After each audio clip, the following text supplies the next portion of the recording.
नमस्कार दोस्तों, मेरे साथ इस इंटरेस्टिंग जर्नी में आपका स्वागत है। आज हम 1948 में वापस जा रहे हैं। एक ऐसा साल जो इंडिया के लिए बहुत इंपॉर्टेंट था। ये एक नई शुरुआत थी, एक नए युग की तरह। 1948 में इंडिया ने अपनी आजादी का जश्न तो मनाया ही, साथ ही एक नए राष्ट्र के रूप में अपनी पहचान बनानी शुरू कर दी। ये वो साल था जब इंडिया का संविधान बन रहा था और देश अपनी पॉलिसीज बना रहा था। इस वीडियो में हम 1941 की इंपॉर्टेंट घटनाओं को मंथ बाय मंथ देखेंगे और समझेंगे कि कैसे ये घटनाएं मॉडर्न इंडिया की नींव बनी। तो चलिए इतिहास के पन्नों को पलटते हैं और 1948 के सफर पर निकल पड़ते हैं। जनवरी 1944, नया साल, नई उम्मीदें। नए साल की शुरुआत हुई और साथ ही इंडिया और पाकिस्तान के बीच कश्मीर इशू पर संघर्ष विराम भी हुआ। यह एक टेंस टाइम था, दोनों देशों के बीच बहुत तनाव था। इस संघर्ष विराम से थोड़ी शांति आई, लेकिन यह कोई पक्का हल नहीं था। इसी महीने इंडिया ने अपना पहला गणतंत्र दिवस मनाया, जो देश के लिए एकता और गर्व का प्रतीक था। यह दिन हमें याद दिलाता है कि कैसे अलग अलग संस्कृतियों और भाषाओं वाला यह विशाल देश एक साथ आजादी का जश्न मनाने के लिए एकजुट हुआ था। जनवरी 1948 में इंडिया ने न सिर्फ शांति की तरफ कदम बढ़ाया, बल्कि अपनी राष्ट्रीय पहचान को भी मजबूत किया। फरवरी 1948, अंतरराष्ट्रीय लेवल पर इंडिया का विस्तार। फरवरी 1948 में प्रधानमंत्री पंडित जवाहरलाल नेहरू ने चाइना के साथ दोस्ती की शुरुआत की। यह एशिया में शांति के लिए एक बहुत बड़ा कदम था। इससे पता चलता है कि इंडिया अपनी आजादी के बाद से ही दुनिया से दोस्ती करना चाहता था। यह एक दूरदर्शी कदम था जिसने एशिया के दो सबसे बड़े देशों के बीच रिश्ते की नींव रखी। हालांकि आगे चलकर इन रिश्तों में उतार चढ़ाव आए, लेकिन इस शुरुआत का महत्व कम नहीं होता। मार्च 1948, राजस्थान का उदय। मार्च 1948 में इंडिया के नक्शे पर एक नया राज्य आया, राजस्थान। यह वीरों और रानियों की धरती, अपनी संस्कृति और इतिहास के लिए फेमस है। राजस्थान का बनना इंडिया के एकीकरण के लिए बहुत इंपॉर्टेंट था। इससे पता चलता है कि कैसे अलग अलग राज्यों को मिलाकर एक मजबूत और एकजुट राष्ट्र बनाया जा रहा था।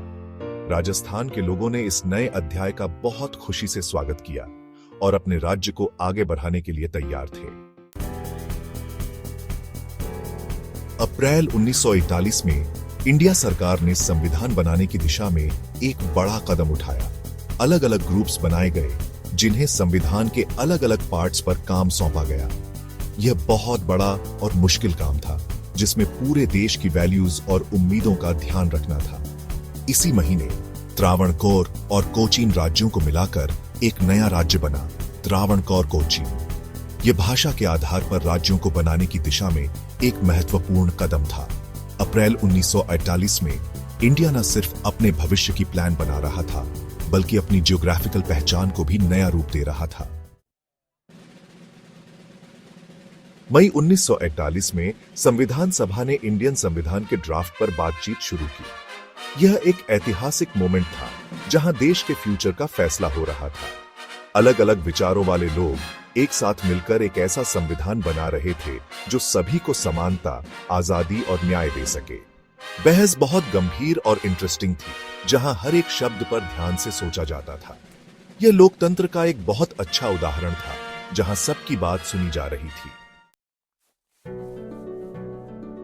जून 1941 में इंडिया और श्रीलंका के बीच इंपॉर्टेंट बातचीत हुई। यह बातचीत श्रीलंका में रह रहे इंडियन लोगों के बारे में थी। इससे पता चलता है कि इंडिया अपने पड़ोसी देशों के साथ अच्छे रिश्ते बनाना चाहता था और अपने नागरिकों की मदद के लिए तैयार था। यह बातचीत दोनों देशों के रिश्ते मजबूत करने और एक दूसरे को समझने में हेल्पफुल रही। जुलाई 1944 में हैदराबाद में हालात बहुत खराब हो गए। इंडियन सेना को कंट्रोल करने के लिए एक्शन लेना पड़ा। यह एक टफ डिसीजन था, लेकिन देश को एक रखने के लिए जरूरी था। यह एक्शन हैदराबाद के लोगों की सुरक्षा के लिए लिया गया था, उन्हें शांति देने के लिए। इससे पता चलता है कि इंडिया अपनी एकता से कोई समझौता नहीं करेगा। 15 अगस्त 1941 को इंडिया ने अपनी आजादी का तीसरा साल बहुत धूमधाम से मनाया। यह दिन देश के लिए गर्व का था। इस दिन पूरे देश में सेलिब्रेशंस हुए। इसी महीने असम और नॉर्थ ईस्ट के आदिवासी एरियाज में समाज सुधार के लिए इंपॉर्टेंट काम शुरू हुए। इससे पता चलता है कि इंडिया सरकार सबकी भलाई चाहती थी, खासकर उन लोगों की जो पीछे रह गए थे। सितंबर 1948 में संविधान सभा ने हिंदी को इंडिया की राजभाषा बनाया। यह देश को जोड़ने और एकता बढ़ाने वाला फैसला था। हालांकि यह भी ध्यान रखा गया कि दूसरी इंडियन भाषाओं को भी बढ़ावा मिले। यह फैसला इंडिया की अलग अलग संस्कृतियों के बीच एकता दिखाता है। 2 अक्टूबर 1941 को गांधी जयंती पूरे देश में मनाई गई। इस दिन शांति और अहिंसा का संदेश फैलाने के लिए प्रोग्राम्स हुए। यह दिन हमें गांधी जी के आदर्शों की याद दिलाता है, जिन्होंने इंडिया को आजादी दिलाने में बहुत बड़ी भूमिका निभाई थी। इसी महीने इंडियन वायुसेना ने अपना पहला वार्षिक दिवस मनाया। यह दिन वायुसेना के जवानों के बलिदान को याद करने और देश की सुरक्षा में उनके योगदान का सम्मान करने का दिन था। नवंबर 1941 में संविधान सभा ने देश के लिए एक ऐतिहासिक संविधान को अपनाया। यह इंडिया के लिए एक नए युग की शुरुआत थी, जहां सबको समानता, आजादी और न्याय का हुक्म मिला। यह संविधान दुनिया का सबसे बड़ा रिटन संविधान है, जो इंडिया की अलग अलग संस्कृतियों और लोकतंत्र को दिखाता है। इसी महीने इंडिया ने यूनाइटेड नेशंस में अपनी पोजीशन मजबूत करने के लिए नई फॉरेन पॉलिसी बनाई। इस पॉलिसी का एम था दुनिया के सभी देशों के साथ अच्छे रिश्ते बनाना। दिसंबर 1947 में इंडिया ने दूसरे देशों के साथ मिलकर परमाणु ऊर्जा पर एग्रीमेंट्स किए। यह देश के विकास के लिए परमाणु ऊर्जा का यूज करने की दिशा में एक इंपॉर्टेंट कदम था। इससे पता चलता है कि इंडिया विज्ञान और टेक्नोलॉजी में आगे बढ़ना चाहता था। इसी महीने इंडियन संविधान को लागू करने की आखिरी तैयारियां शुरू हो गईं। यह एक हिस्टोरिकल मोमेंट था, जिसका पूरे देश को इंतजार था।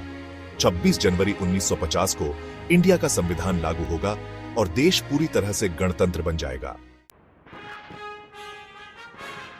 1949 इंडिया के लिए बहुत इंपॉर्टेंट साल था। यह साल संविधान निर्माण, देश को एक करने और एक नए भविष्य की नींव रखने का साल था।